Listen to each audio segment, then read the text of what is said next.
ma kana min ni'matin faminallah. Bismillahi ma sya'allah la yasrifu su'a illallah. Bismillahi ma sya'allah la hawla wa la quwwata illa billah. Bismillahirrahmanirrahim. Assalamualaikum warahmatullahi wabarakatuh.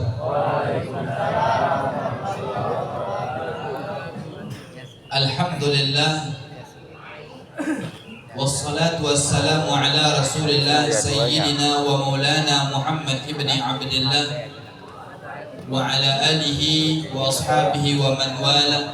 Subhanaka la ilma lana illa ma 'allamtana innaka antal alimul hakim wa tub 'alaina innaka antat tawwabur rahim.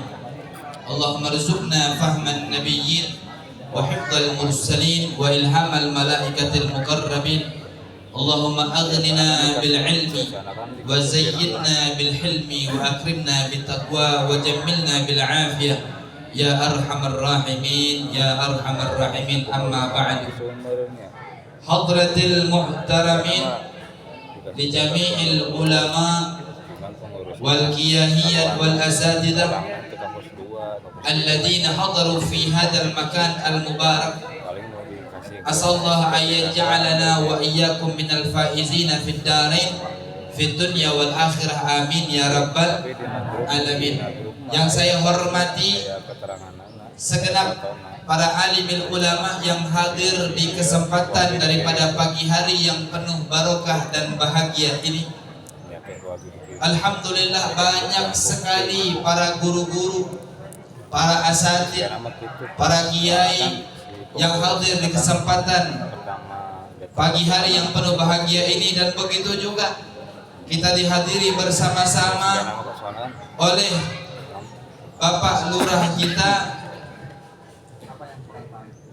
begitu juga aparatur pemerintahan yang hadir di kesempatan pagi hari yang berbahagia ini, para sesepuh, para tokoh masyarakat seluruhnya, para orang tua, dan wabil khusus yang saya hormati, yang saya ta'zimi, muassis mudirul ma'had Darul Hikam, yaitu Kiai Haji Sabta Ahmad Firdaus, mata'anallahu bituli hayatihi wa nafa'ana bi'ulumihi wa hafizahullahu ta'ala wa ra'ahu. Amin ya rabbal alamin.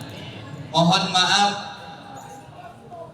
yang saya tidak sebutkan namanya para asatid satu persatu, dikarenakan Masya Allah banyaknya para guru, para asatid yang hadir di kesempatan pagi hari ini, namun tidak mengurangi rasa cinta, ta'zim dan hormat saya kepada antum semuanya, dan para ibu-ibu, para bapak-bapak yang hadir di kesempatan pagi hari yang penuh barokah ini. Teringat satu hadis baginda Nabi Muhammad sallallahu alaihi wasallam. Kata baginda Rasul sallallahu alaihi wasallam, "Inna lillahi malaikatan sayyahin." Sesungguhnya Allah subhanahu wa ta'ala ada malaikat, yang malaikat itu tugasnya patroli. Tugasnya patroli. Itu malaikat tugasnya ngalang buana. Kemana aja? Kemana aja malaikat tuh? Jalan-jalan mulu. Tugasnya apa malaikat tersebut? Tugasnya adalah lagi melihat siapa yang berzikir kepada Allah subhanahu wa ta'ala. Kalau andai kata terlihat satu kelompok yang lagi berzikir kepada Allah, mereka rombongan datang di tempat tersebut. Setelah itu dia akan kembali kepada Allah subhanahu wa ta'ala. Allah bertanya kepada mereka, "Wahai malaikat, apa yang mereka lakukan?" "Ya Rabb, mereka berzikir kepadamu ya Rabb." Lalu apa lagi yang mereka harapkan? Ada harapan mereka ingin masuk ke dalam surgamu wahai Allah. Allah bertanya, bukan Allah tidak tahu kepada apa yang menjadi keinginan dan harapan mereka para hambanya. Akan tetapi ada pembicaraan antara Allah dengan malaikatnya. Kata Allah, "Wahai malaikatku, bagaimana kalau seandainya mereka aku tampakkan dan dilihatkan surga olehnya?" "Ya Rabb, surga itu fiha ma la ainun ra'at," sifatnya. wala udhun sami'at wala khatara ala qalbil bashar. Surga itu enggak pernah dipandang oleh mata, saking nikmatnya.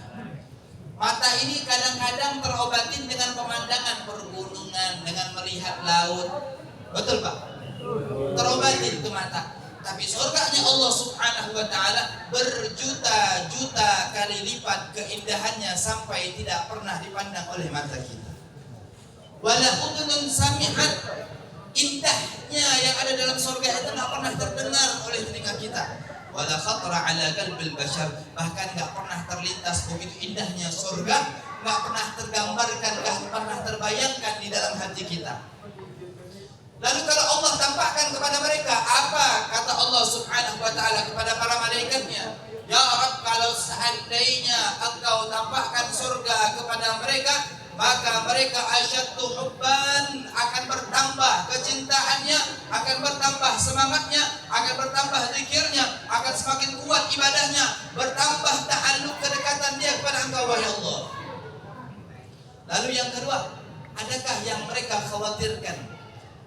Mereka para orang-orang mukminin ada satu di antara kekhawatirannya, apa itu? Yaitu daripada nerakanya Allah Subhanahu wa ta'ala. Kata Allah, wahai malaikatku, bagaimana kalau seandainya neraka itu ditampakkan di hadapan mereka, ya Rabb, justru mereka akan makin tambah takut, ya Rabb, makin tambah takut, makin bertambah ketakutannya, tidak lain dan tidak bukan hanya berharap kepadamu wahai Allah Subhanahu wa ta'ala. Apa kata Allah? Ushhidu ya malaikati anni qad ghafartu lahum.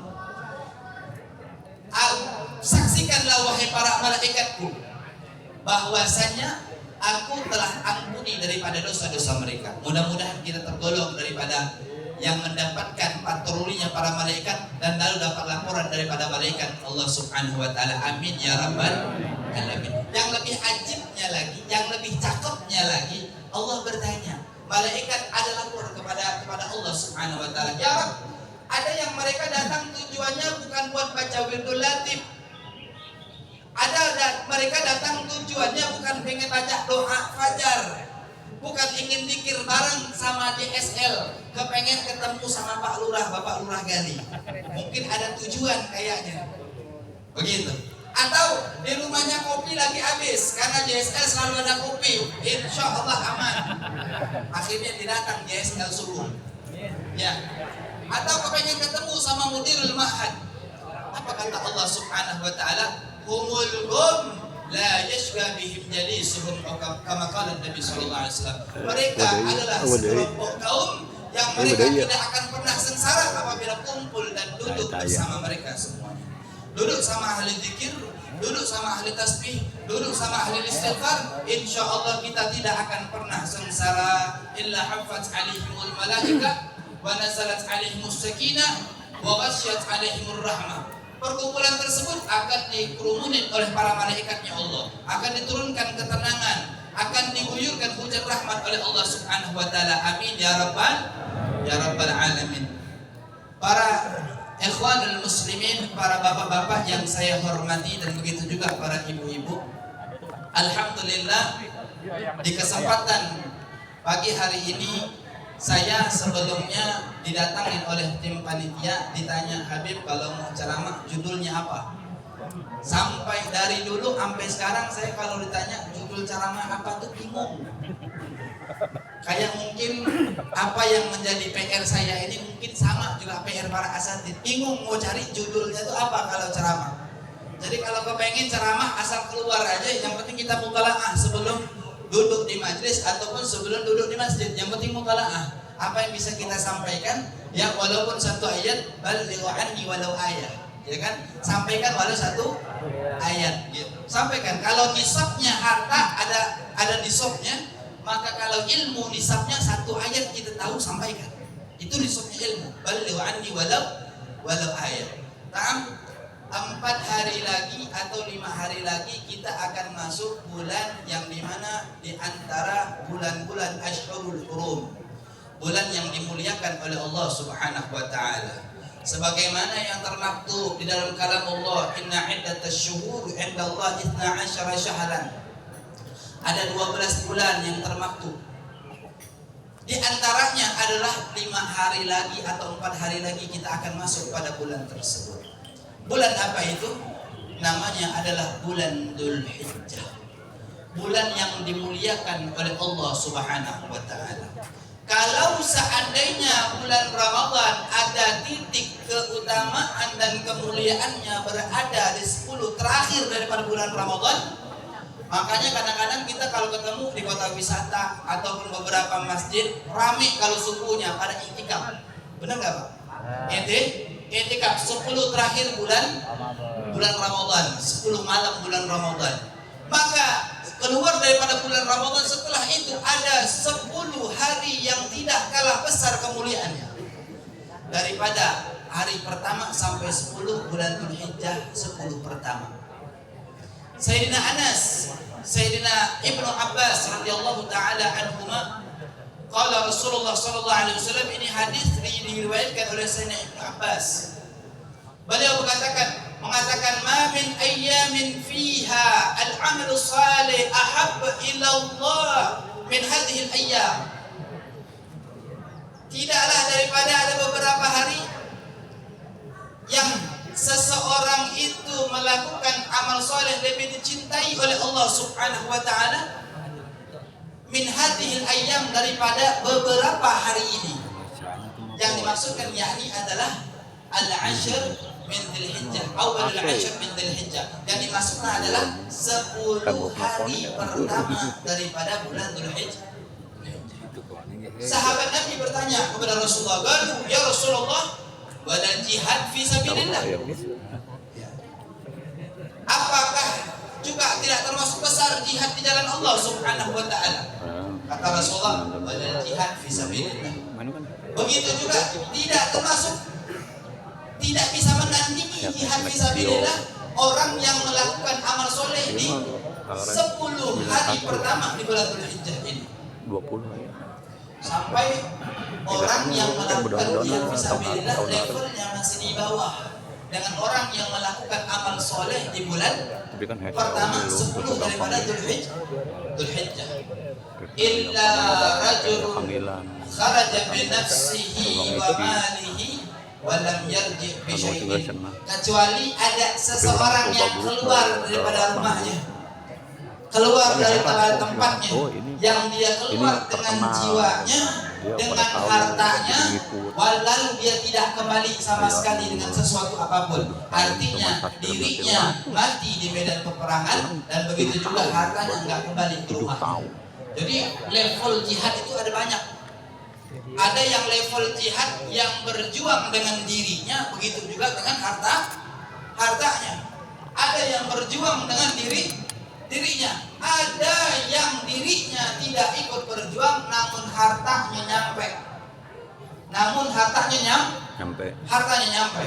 Tapi yang paling mulia adalah yang berjuang dengan dirinya dan dengan hartanya. Nah, orang yang berjuang dengan dirinya lalu dengan hartanya dia meninggal dan hartanya tidak kembali, itu baru bisa menandingi orang yang melakukan amal soleh di 10 pertama bulan Dzulhijjah. Berapa besar keutamaannya, berapa besar kemuliaannya.